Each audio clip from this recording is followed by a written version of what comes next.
The longest Nintendo Direct ever has just happened, and I've got some mixed feelings. We'll run through some things you missed, and my thoughts for each announcement, including a new Mario movie being revealed and a brand new Yoshi game, along with the final announcement of the presentation. And first up, they began strong. We got a look at the Mario movie 2. You can see Mario taking a nap, and then this little yellow butterfly guides us to the title of the movie, the Super Mario Galaxy movie. And he even says, "Let's go." Beautiful. Go ahead and copy your Super Mario Galaxy movie body spray from Old Spice. This was leaked before the announcement, and it ruined the entire thing. It better smell amazing! And in case you were curious, most of the original cast is back. That's good, my goat. And then right after that, I mean, you couldn't drop a more perfect Nintendo Switch game. They dropped Super Mario Galaxy 1 and 2 as a combo pack for the Nintendo Switch, also playable on the Switch 2. Some of the best 3D Mario games on the planet. Now, what mostly everyone wanted to know was, when would this release? Would it release right next to the movie? Thankfully not. It is available on October 2nd, 2025, so that is not far from now. And what you might have missed is at the bottom it says the digital versions of Mario Galaxy and Galaxy 2 will also be individually sold on the eShop. Now here's the biggest problem. Both games individually are $40 each. That's a big price to pay. Now you would assume that when they're bundled together in this combo pack, they'll be $80. They might knock it down to $70 to give you a discount with the bundle just cause, oh, you know, you're paying us more money. Now what's also gonna be expensive are the freaking amiibo. We have a Mario Galaxy, like a 4K Mario amiibo, Mario and Luma, and we also have Rosalina and Lumas. Plural Lumas with an S at the end. Ridiculous, but those come out April 2nd, 2026. And then, dare I say, my favorite announcement for Mario's 40th anniversary? I don't know if that's a crazy hot take, but we have Mario Tennis Fever, a brand new Mario Tennis game coming to Nintendo Switch 2 only. The logo is colorful, it's looking good. It has the most characters in any Mario Tennis game ever. There's a tournament mode, there's a Trial Towers mode where you complete different objectives and make your way up the tower, and there's a mix it up mode where there are literal wonder flowers in the game. I mean, this is incredible. And then also, there's a story mode to the game, which, you know, there's story modes in Mario sports games, some of them.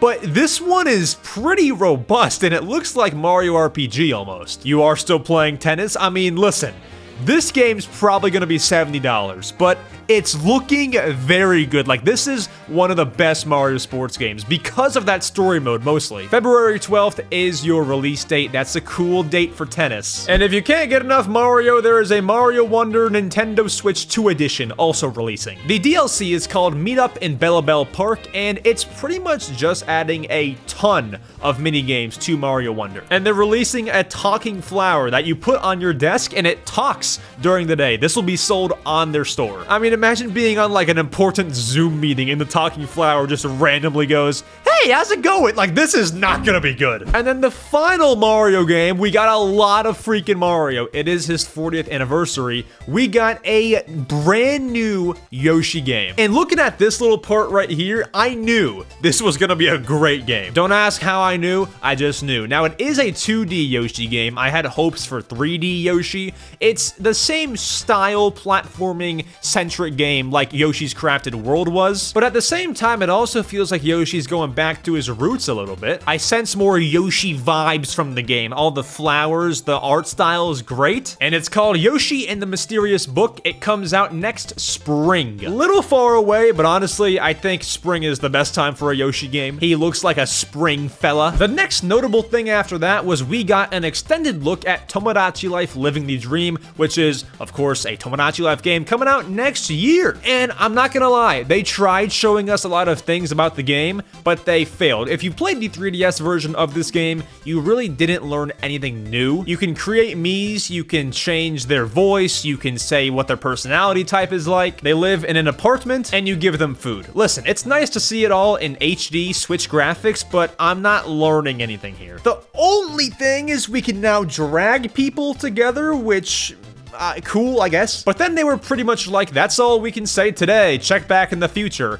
However, we know it's coming out next year. They did announce spring of next year. Nintendo November 2025 game, Kirby Air Riders, is back in the mix, and they are getting 2 brand new amiibo. Now, on the surface, these amiibo look cool. There's a hidden twist. So in the game, you can train them, you can play against them. It's like Smash Bros. However, Skylanders Swap Force is making a comeback. That was a Skylanders game, a Toys to Life game, where you could swap the top and bottom half of the characters in the game. You can swap the Kirby amiibo and put him on the other vehicle. I mean, that technology coming back is not on my bingo card. You can guarantee these are also gonna be like $40. We got some new gameplay for Zelda Hyrule Warriors Age of Imprisonment. It works with the Game Share service on the Switch 2 and Switch 1, and it comes out November 6th, 2025. And then I have to say how annoyed I am at this game. Listen, that seagull sounds way too familiar. I thought this was like Wii Sports Resort or something. I was so mad when it wasn't. Now, if there's an announcement that not one person would have predicted, it's this one. The Virtual Boy is coming to Nintendo Switch Online expansion pack. I did not think I would say those words today. So the Virtual Boy was an old Nintendo console that failed miserably, for those who don't know. I guess it makes sense to put these games on the Switch. Like, what do you have to lose? It's just so odd. Now, if it couldn't get any weirder, you have to buy this Nintendo Switch 2 Virtual Boy accessory. It sounds like you have to buy it because they said in order to play the games. So I guess you gotta have it. So you put your Switch into the contraption and you can look inside of there and play the games. However, you would think it would work on the TV because they're showing all of this gameplay. Like, it should work fine.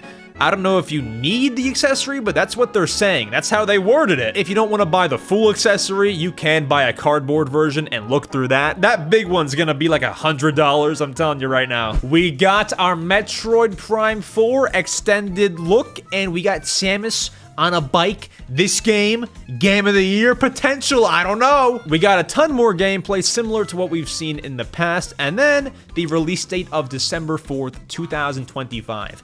Interesting that they went with the December date. I thought it'd be more like late October. That just seems more fitting, but I'm wrong. And then even some amiibo. There's a Samus amiibo and a Samus on the cool bike, which is called the Viola, I believe. And then we just cut right to this scene, which happens to be DLC for Donkey Kong Bonanza. Now, this is a $20 DLC called Donkey Kong Bonanza, DK Island, and Emerald Rush. You can pretty much just walk all around DK Island, say what's up to Diddy Kong and Dixie Kong and Cranky Kong. They didn't tell us too much about the DK Island part, but for the Emerald Rush part, if you beat the main game, you can talk to Void Kong and join him and break some emeralds. And the point of it is just to collect as many emeralds as you can, and if you get enough, you win. Not as content depth as I thought it would be, but I mean, I'm not complaining. Now, as I mentioned, it is $20. Most Nintendo DLCs happen to be $25. It seems like they also know there's not a whole lot of content in there. However, as you're hearing me speak, it is out now, so that is a plus. It's dropping right away. And then we got our Pokemon spin-off, and it starts off with a Pokeball.